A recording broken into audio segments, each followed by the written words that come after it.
Assalamualaikum warahmatullahi wabarakatuh. Kami dari kelompok 2 akan mempresentasikan hasil diskusi dari kelompok kami yang bertemakan penilaian, fungsi, dan tujuan penilaian. Sebelumnya, kami akan memperkenalkan diri terlebih dahulu. Nama saya Deva Putri Liana sebagai moderator, dan 4 rekan saya yang bernama Aisyah Novera Hamdia, Desti Kusmawati, Siti Rahmawati, dan Tika Haryati sebagai pemateri. Materi yang akan kita bahas yaitu ada pengertian penilaian, ciri-ciri penilaian, manfaat penilaian, tujuan penilaian, dan implementasi dalam pendidikan. Baiklah, langsung saja kita simak pemaparan makalah dari pemateri. Jika ada yang kurang jelas, silahkan ditanyakan di akhir video. Kepada pemateri, kami persilahkan. Baiklah teman-teman, di sini saya akan menyampaikan materi tentang pengertian penilaian dan ciri-ciri penilaian dalam pendidikan.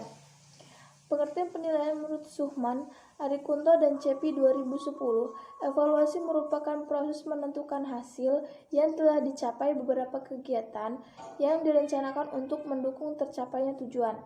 Hal ini berarti, evaluasi merupakan suatu proses atau kegiatan pemilihan, pengumpulan, analisis, dan penyajian informasi yang dapat digunakan sebagai dasar pengambilan keputusan, serta menyusun program selanjutnya.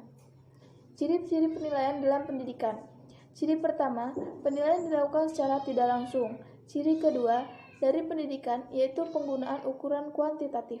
Ciri ketiga dari penilaian pendidikan, yaitu bahwa penilaian pendidikan menggunakan unit-unit untuk satuan-satuan yang tetap, karena IQ 105 termasuk anak normal. Ciri keempat, dari penilaian pendidikan, yaitu bersifat relatif, artinya tidak sama atau tidak selalu tetap dari satu waktu ke waktu yang lain.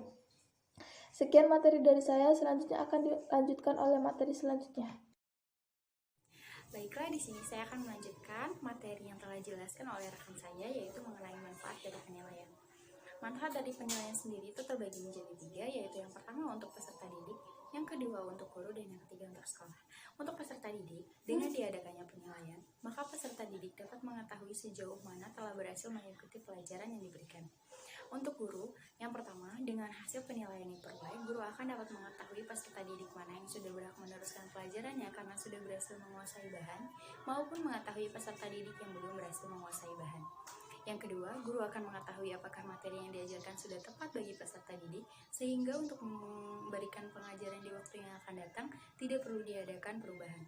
Yang ketiga, guru akan mengetahui apakah metode yang digunakan sudah tepat atau belum. Sedangkan untuk sekolah, yang pertama, apabila guru-guru mengadakan penilaian yang diketahui bagaimana hasil belajar peserta didiknya, dapat pula diketahui bahwa apakah kondisi belajar yang diciptakan oleh sekolah sudah sesuai dengan harapan atau belum.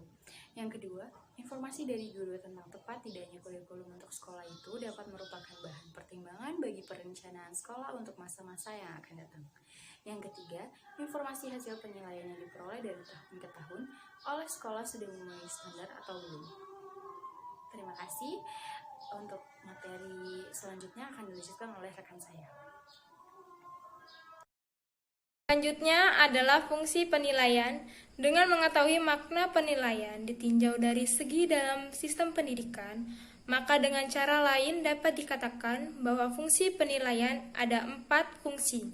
Yang pertama, penilaian berfungsi selektif, yang bertujuan untuk memilih peserta didik yang dapat diterima di sekolah tertentu, untuk memilih peserta didik yang dapat naik kelas, untuk memilih peserta didik yang seharusnya mendapat bea peserta didik, untuk memilih peserta didik yang sudah berhak meninggalkan sekolah. Yang kedua, ada penilaian berfungsi diagnostik. Apabila alat yang digunakan dalam penilaian cukup memenuhi persyaratan, maka dengan hanya melihat hasilnya, guru akan mengetahui kelemahan peserta didiknya.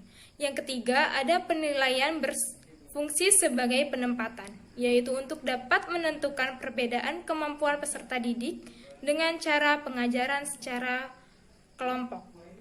Yang keempat, ada penilaian berfungsi sebagai pengukur keberhasilan, yaitu untuk mengetahui sejauh mana suatu program berhasil diterapkan. Baiklah, di sini saya akan melanjutkan materi mengenai implementasi dan contoh sikap dalam matematika. Yang pertama yaitu lembar pengamatan atau sering disebut dengan observasi. Observasi merupakan teknik penilaian yang dilakukan secara berkesinambungan dengan menggunakan indera baik secara langsung maupun tidak langsung dengan menggunakan instrumen yang berisi sejumlah perilaku yang diamati. Yang kedua yaitu penilaian diri. Maksudnya merupakan teknik penilaian dengan cara meminta peserta didik untuk mengemukakan kelebihan dan kekurangan dirinya dalam konteks pencapaian kompetensi. Instrumen yang digunakan berupa lembar penilaian diri, menggunakan daftar cek, dan skala penilaian yang disertai rubrik. Yang ketiga yaitu penilaian antar teman.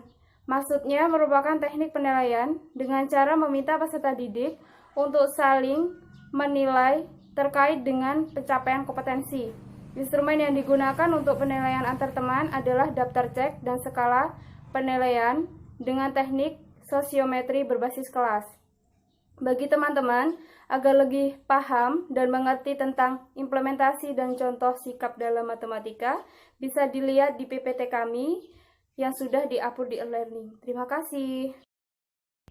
Sekian presentasi dari kelompok kami, kurang lebihnya kami mohon maaf. Saya akhiri. Wassalamualaikum warahmatullahi wabarakatuh. Terima kasih.